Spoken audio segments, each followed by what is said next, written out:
Hi everyone, it's Plastic EP from Melbourne, Australia. Let me tell you, coming in from the UK, historian, Beatle historian, radio DJ all over the UK. We do a fantastic show together with him.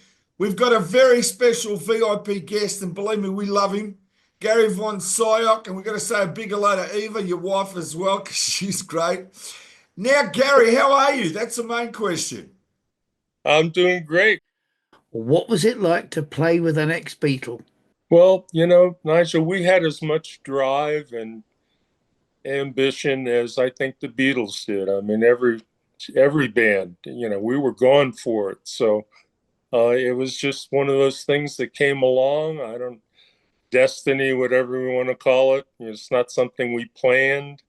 John just happened to come to New York, and we just happened to be the happening band in New York and playing Max's Kansas City and pretty much at the head of the political environment in that day. So it was almost like a collision course.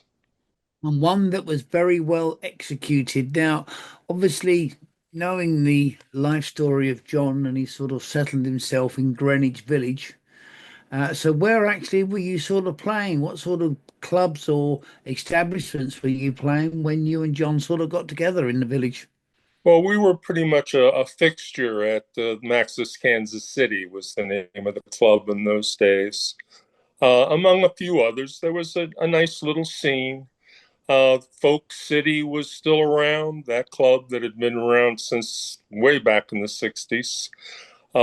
So we were playing those type of places, but the clincher was that our rehearsal studio was just one block from where they moved in on Bank Street. It was a little studio called Magna Graphics, and was very instrumental in not only our careers, but I think the band Sha Na Na, the oldies band that ended up working at Madison Square Garden with us for the one to one.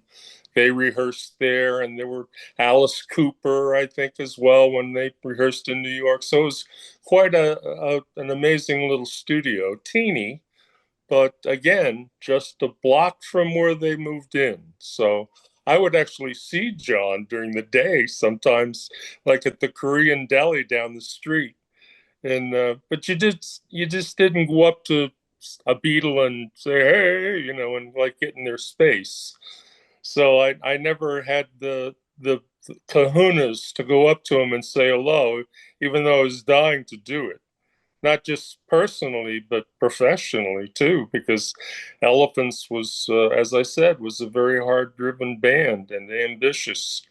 We had come off of doing the soundtrack for Midnight Cowboy, the famous Academy Award-winning movie, and had just had I don't know whether you'd call it maybe we'll call it a minor hit. I mean, at any way you look at it, it was top 40 on Cashbox and Billboard, called Mongoose just the year before, 69. So, but anyway, so at this studio Magna Graphics one evening, late in December of 71, we were rehearsing on a new original song, and the road managers kept coming in and saying, John Lennon is waiting in the lobby for you guys.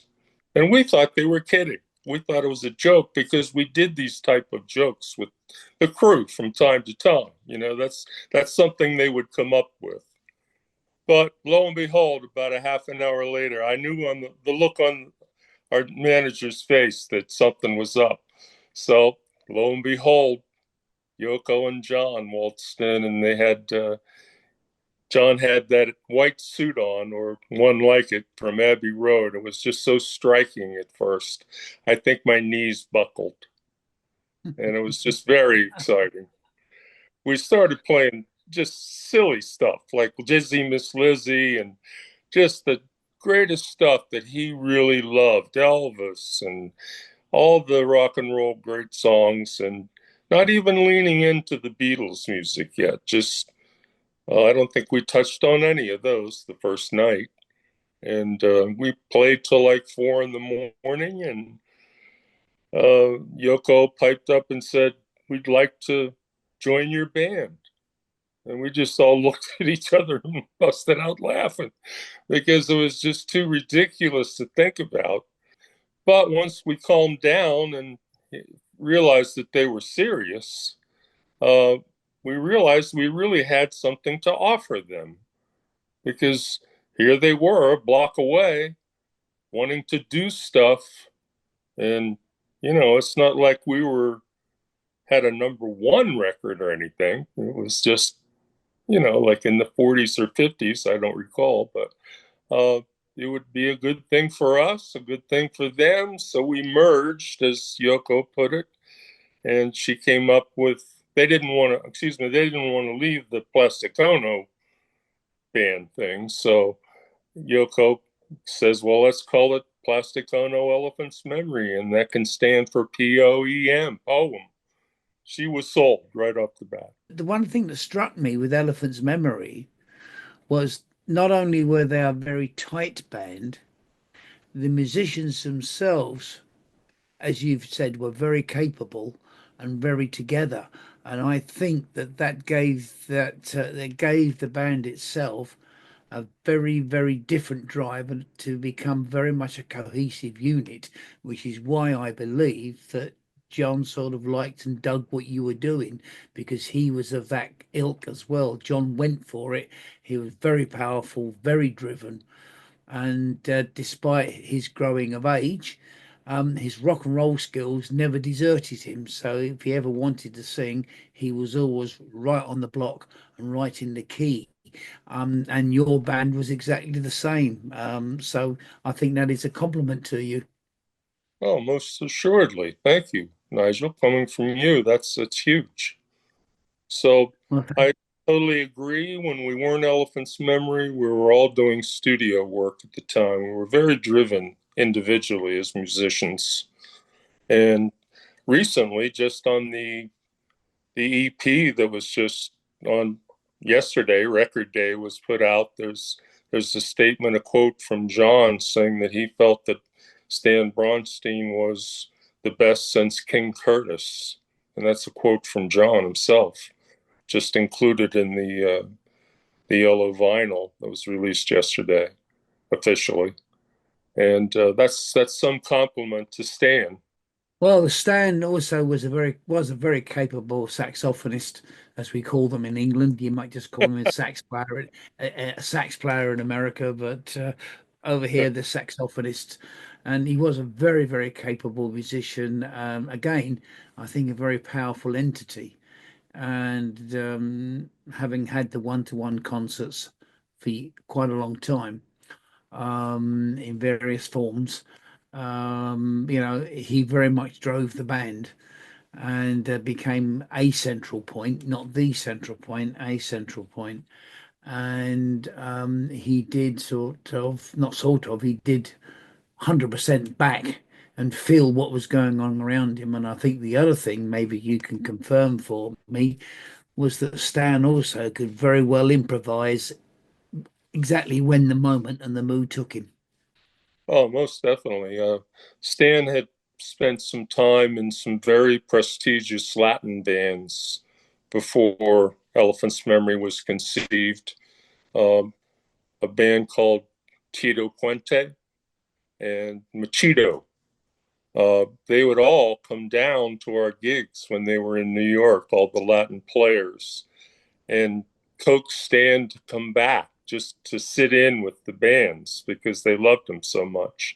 He was lead tenor player in Tito Puente's band.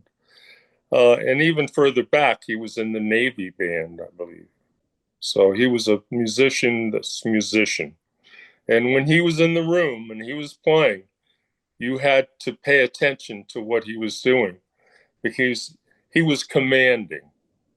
And it raised your game. You got better just because Stan was there. Well, as again we say in England, Gary, you were no slouch. When you decided to play those notes, you hit the knob right on the head, as we call it, and you drove the band, you drove the music, and that is what a good bass player should do. You fill it out, you give it depth, you give it drive, and then John would be on rhythm or whatever it was if he wasn't on piano, and therefore you got that cohesive unit. And may I say, I salute you, Gary. Excellent stuff. Thank you, Nigel. Just jumping back for a second, when John came into our rehearsal that night, we were kind of wondering, he didn't have a guitar with him. So we had, of course, a couple of spares. And we all have confirmed to each other, well, at least Adam and I, our keyboard player and I, that we were both thinking, is John going to still cut it on guitar? They hadn't really played in a while. He'd had a huge break, let's put it that way. Is he going to be able to pick up one of our guitars, a foreign guitar, not one he's comfortable on, but take one of our Les Pauls or Gibson, I guess it would probably have been an ES 335. And he picked those guitars up, and it's like he never dropped a beat. That the rhythm was so solid. And I thought we were tight, but he made us tighter because that's what John does on rhythm guitar.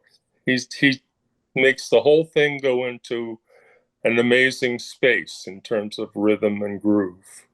Well, no, I always said and felt, and you've confirmed that his rock and roll skills never ever deserted him. We had an exciting night at the premiere of One to One the other night, and we're sailing right now. That's great. I want to hear all about that. Tell me about the documentary. Tell us who was there and what it was like. Oh my goodness, it's just such a long list. The most exciting thing would be that Eva and I were able to meet Sean and discuss a couple of things with him and wish him well on the film. He did such a great job with the audio, and but Bob Gruen was there in a panel discussion with David Frick from Rolling Stone days. And it was really interesting. The producer, Peter Worsley, acknowledged the elephants, Adam and I, and we were able to stand and be recognized in the theater. That was a thrill for me. And tell us a bit about the movie. Did it bring back a lot of memories to you and touched your heart? In so many ways, I have to say that the director of that film was just amazing. There were so many different facets to it. It wasn't just the political stuff with John and Yoko and the music and Madison Square. There was just a lot of layers to the movie that it swept me away. It was just really incredible. Now that's unbelievable. And what I was saying is you're locked into rock and roll history. And I got to tell you something that I love doing, Gary. I love going on YouTube and watching your performances there with John Lennon and Yoko Ono and Chuck Berry. I love those TV shows, right? Those clips. That was a wild week on Mike Douglas. Oh my God. First time that Chuck had ever met John, and it was a little hairy at the beginning. Maybe I've told you this story before, but he comes into the green room, Chuck Berry, and he takes one look at John and says, "Where are my royalties?" And John just totally lost it. He didn't know what to say. He was totally taken back. It was probably just a few seconds until John looked at Chuck, and Chuck looked back, and Chuck started laughing and went over and embraced him, and all was good, And they had their little introduction. But there for a couple of seconds, it was pretty tight in the. Before we go any further, Gary, I got something to show you. Right? It's all I can say to you is it's not John's, but it's a proper licensed replica. Oh yeah, yeah, very There you close. go. Can you see the interview, the autograph? I see it. Yes, thank you, Nigel. Yeah, very good. Is that what year was that done? I believe this is an Epiphone 71. Your UK first day cover. Uh-oh. Wow, I don't even know whether I have one of those or not. There you Very go. nice. That looks really fresh. Well, Very nice. I keep it locked away and out of the sunlight. Oh, well, that's the thrill. Thank you so much. Hold on. That's a And great there one. is the one of the very few Apple double-sided singles. Yeah, that's beautiful. Wow, that's really cool. Apple 45, which is the number, and it's the Power Boogie and the Liberation Special. That's funny. I just heard that on the radio yesterday in an interview. They played that at the end of the shows. I hadn't heard that in a long time. I guess I don't go on YouTube too much to check those old things out, but every time I do, I'm amazed. I hear something that, when you hear something that you played 50 years ago, it's always kind of, wow, I did that. Well, it hasn't faded. That's the thing with all of John's work, really, whether he's with the Beatles, whether he was as a solo or as a member of the Plastic Ono Elephant's Memory Band. Right. I am very pleased to tell you that I do have every Apple record ever released from number three Savile Row in England. I have all the singles and all the albums. I'm not Um, surprised. and of course, I do wish to talk about your time making some time in New York City because that album, again, musically, is very, very powerful.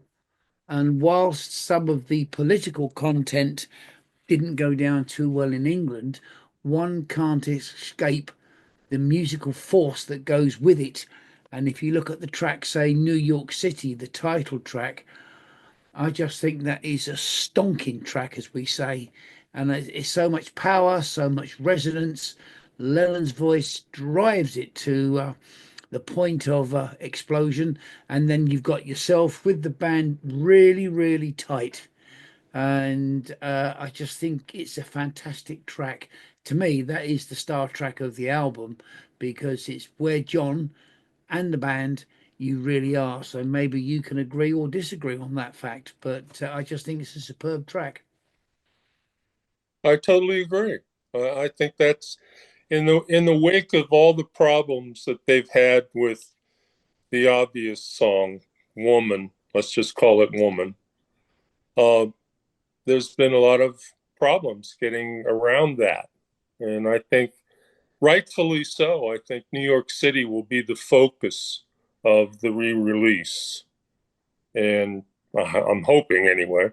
And I'm referring to what Sean has done with Sometime in New York City. He has remixed it, and it will be out later this year, hopefully included in the box set. It's the way I understand it now. Maybe I'm not supposed to be saying that, but that's the way I understand the whole thing. Makes a lot of sense. Let's get it all out there at once. Let's just Well, let's it's just very difficult. get it all in one box set and let's be done with the Yeah. DVD, the whole thing. The whole concert, Sometime in New York City, and a remix of the live garden show, which I've heard some of already, and I tell you, it's just a killer. Well, we know, but a lot of people have forgotten that the one-to-one concerts were for a very noble cause anyway, for Oh, yeah, most definitely. underprivileged children. Back to And New you York know, City, yeah. that those evenings of doing those songs, John was thinking about of doing a topic a night and putting it out on a newspaper the next morning. So that's the format that we were thinking. We had a mission from 7 o'clock at night to 7 in the morning. There had to be that newspaper on the street with John and Yoko's comments on that political topic of the day. So that was 2 weeks of that solid, 7 to 7. And I'm really proud of the way the band held up and the work that we did. John didn't really ever come to me tell me to play a certain part, or I don't recall him telling anyone in the band what to play. It just was spontaneous. We were prepared for it. We had as much drive as any band could have, and we were just taking care of business. It was a pleasure at the same time, though, because you had to pinch yourself every once in a while and go, "Oh, that's a Beatle in there at the control room." It's Well, it weighs on you a bit, but we didn't really have time to get wrapped up in that. We had to do our thing. well, that's the true, as you say, we'll call the track Woman. It did cause a lot of problems here, but the other track that caused a lot of problems was the two tracks that concerned the Irish issue. Oh, of course. I totally And for understand. England, that was extremely Yes. negative. Yes. That's all I'm going to say. Yeah. It Great. did do it did do John a lot of harm here, sadly. Oh, And he found it very hard. He found it very hard to recover. And it wasn't until he did the Mind Games album and then did Walls and Bridges, by then he'd softened out and he'd leveled off. yeah. But it doesn't Well, take away the scope of Some Time in New York City. It is a very, very loud, forceful, and tight album, and you should be very proud of what you've done, Gary, because it does stand musically the test of time. well, thanks for putting it all in those words that you put it in. You did a very good job. Thank you so much. Well, it's a pleasure. It's a pleasure. Now, one thing I've got to ask you is, how did you get involved with the Sometime in New York City sessions? Because, we all think, you book the studio, you go in, you rehearse, you work out ideas, etc. But I mean, sometimes it just doesn't happen like that. You might be gigging and rehearsing, and an album comes out of it. How did it sort of work and plan out for you on that album? On Sometime in New York City, Yeah, yeah. we had never heard the song or heard the lyrics until we walked into the studio at 7 o'clock. It was as if you were being a studio musician in Manhattan, which we all were. But you're totally called upon to take something from scratch, immediately create a part, and make it cohesive with the whole track and everybody that you're working around, and come up with a finished product the next day. It was no different than when I went in to do an Uncle Ben's rice commercial in the afternoon before that, or it was all the same. Tijuana cigarettes, Tijuana Smalls, it could have been. And then I go to the John session an hour later. Mm. It's just what comes up. You have to deal with it in the spur of the moment, and you trust your musicianship to carry you through. Gary, we've got a lot of people that follow the bass. Like, I mean, young guys, first generation bass players, and they look up to you. And I'm really keen to know about your bass when you're playing in Elephant's Memory. If you can tell us what bass that was, what color it was, and how long you owned it for, and if you still got it. I don't have it. I wore the bass out. I'm sure the bass players can relate to. I wore my thumb through the whole body of the bass till it was coming out the other side. And most bass players have a thumb mark that it wears into the wood, but mine was so extensive and the frets were so gone, and the fingerboard was so worn in from my fingers that in an insane moment I sold the bass. But that I regret that. It was a 1963 Fender Jazz bass. It was sunburst, they call it, a mixture of red, yellow, and black. Uh, but I got the bright idea of removing the finish. I did, and it was kind of a fad at the time in the early 70s to do stuff like that. And that was another mistake because any bass players out there listening, it's not a good idea to take the finish off the bass if you like the sound the way it is, because taking the finish off is going to change the way it sounds a little bit, just a little bit. So I don't recommend that. Well, all I can say is, Gary, when you look back at it after all those years, I can see that you look back at it with immense fondness and maybe a little tear because it happened and it hasn't happened since. But one thing I do will stand with ask you is, do you think the year and your contribution stands up as good as it did then, or is it better now with all the continued and regenerated interest? I think it is going to be even more emphasis on what's happening right now. I think these things that are coming out in the way of the one-to-one movie and the box set that'll be forthcoming. I think it's really going to put the icing on the cake because the tracks that I've heard so far, Nigel, the remixes that Sean has done, he said goodbye to all the Phil Spector tape echo. And it's just a whole different thing. I'm talking about sometime in New York City. There was so much of that, the tape echo effect of the Phil Spector sound, let's face it. And he's, in all due to him, I mean, that was tremendous in 1972. But I'm really liking what it sounds like now without it. I got to tell you, it's just all the today's techniques that they can bring in to emphasize and make it even sound better than it used to. It really has improved, in my opinion. So I'm excited for everyone to hear it, whichever form you hear it in. If you're able to hear it on, go to the IMAX presentation, or just when it comes out in DVD, or the box set will probably include the audio of all of it. Now, during the 60s, I want to know, what band did you look up to and what song from that band did you really like? Oh, that's a good one. I really like I like Blood, Sweat, and Tears. A lot of You Made Me So Very Happy, and all those horn bands were big. Before I joined Elephant's Memory, I was in a Columbia band called Pig Iron, and they were a horn band.